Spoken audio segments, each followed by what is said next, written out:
say, I don't feel comfortable giving my son to Tamar, because every time I give one of my sons to her, they don't make it. They die.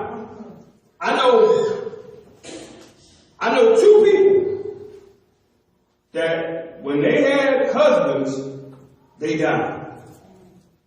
I know even within my close family, I got a sister-in-law. She was married before, not Geneva. There's another sister-in-law, y'all don't know. She was married before. Her husband died. She married my brother on my father's side, Leonard. He came home from jogging one day and dropped dead. Did he, Mel? Now I'm looking at her a little funny. I don't know if you Tamar, or I don't know if you murdering your husband, but every time somebody marry you, they don't make it. She got another man. Went to their house not too long ago for dinner. And I wondered, when is he going to marry her? But then I thought about it, and I said, you a smart man. You just stay engaged to that one, because whenever they marry her, they won't make it. They've been engaged for about 7 years now, and maybe this is why he said, I'm not marrying her, but this is what happened with Judas. Judas said, I'm not giving her my sons. Every time I give her a son, they seem to die. So what Tamar did is Tamar said, I'm going to dress myself up as a prostitute. And when Judas comes down the road, I'm going to go to him. I'm going to sleep with him. And that's exactly what she did.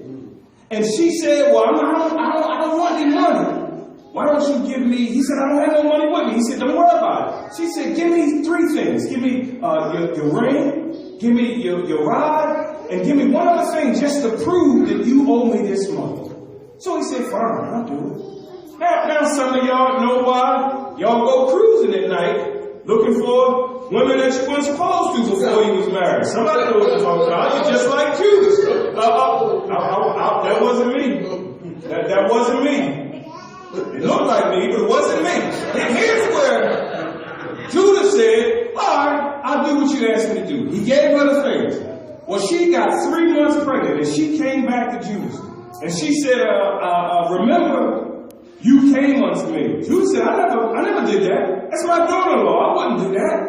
And she said, well, whoever these 3 things belong to, this is the man that slept with me. When he saw that, he knew that he was wrong. Because he withheld his son from her, which was the right thing to do as the kinsman redeemer. So, we see that your grandfather messed around and married his son's wives doing the right thing, and that's why we have Tamar mentioned here in the Bible. But she was dressed up like a prostitute. Now Tamar, she begot Phares, who begot Ezra, and Phares, again, there was a struggle even within the womb, and Zerah was the first one that looked like it was going to come out, and again, Zerah was, and Phares pulled him back, and he went out first. So Phares begot Ezra, and Ezra begot Aram, and this just continued on, and Aram begot Aminadab, and Aminadab begot Nason, and Nason begot Salmon. Now it was interesting because Salmon had to be born for a reason. When we look at this line of prostitutes still coming through our family, it didn't just stop right there. Now Salmon begot Boaz, and again they give us the name of the woman of Rahab. Now, Tamar was playing the part of a prostitute because she said, I gotta get my kinsman redeemer. Rahab, she was a prostitute. So even in our family tree, when we look at our grandmothers, we see that there were some prostitutes in our family. Now, some of us may see that in our own lives. We see it in our first family.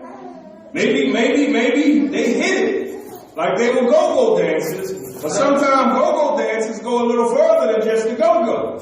Here's where it said it was right here in this book. And Salmon begot Boaz of Rahab. Now, Rahab, she was your grandma. She ran a whorehouse. I ain't going to try to sugarcoat it enough. She was getting money back in the day, but she wasn't doing it the right way. Whoa. She had her own little thing set up, and when the people, foreigners came into town, they knew what a party town was. Wow. They go right to your grandmama Rahab. Wow. Now Rahab said, all right, listen, I know I messed up. Yeah, this is in the book. We talking about the prostitutes. And Rahab said, all right, listen, there were two men that came through, two spies, and they were coming for Israel. Israel was coming in to conquer the land. And Rahab, not only was she running the whorehouse, let me qualify that by saying that the women that weren't married, if they didn't have a kinsman redeemer, this is the place that Tamar would have been. They couldn't just become a social worker. They couldn't just say, I'm going to get a job at the bank. If you didn't have a male that was helping you and your family, then you would have starved. So they used what they got to get what they want. So if this was a forced way of life, if they didn't have anybody to redeem them, this was the only profession they had. So Salmon, as he begot Rahab had two spies that came to her, and these two spies, they said that if you hide us, if you keep us safe, then what we'll do is we'll protect you when we come through this land.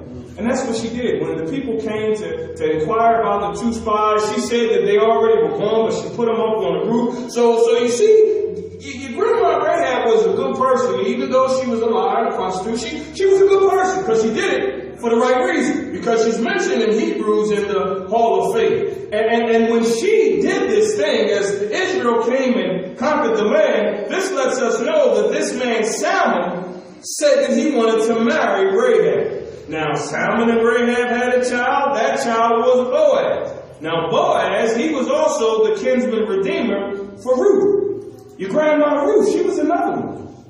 You marry her, you die. 2 times. She married men and they died. Boaz, he took one look at her and he said, I don't know.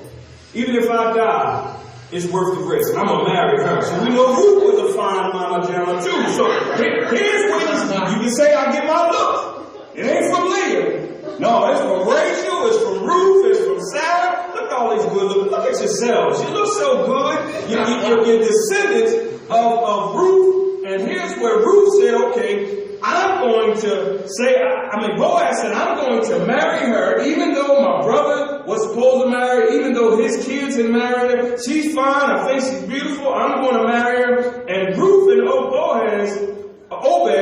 had a son, and his name was Jesse. Now we move from the prostitutes, and we talk about the prosperity. In verse number 6, the last verse, and Jesse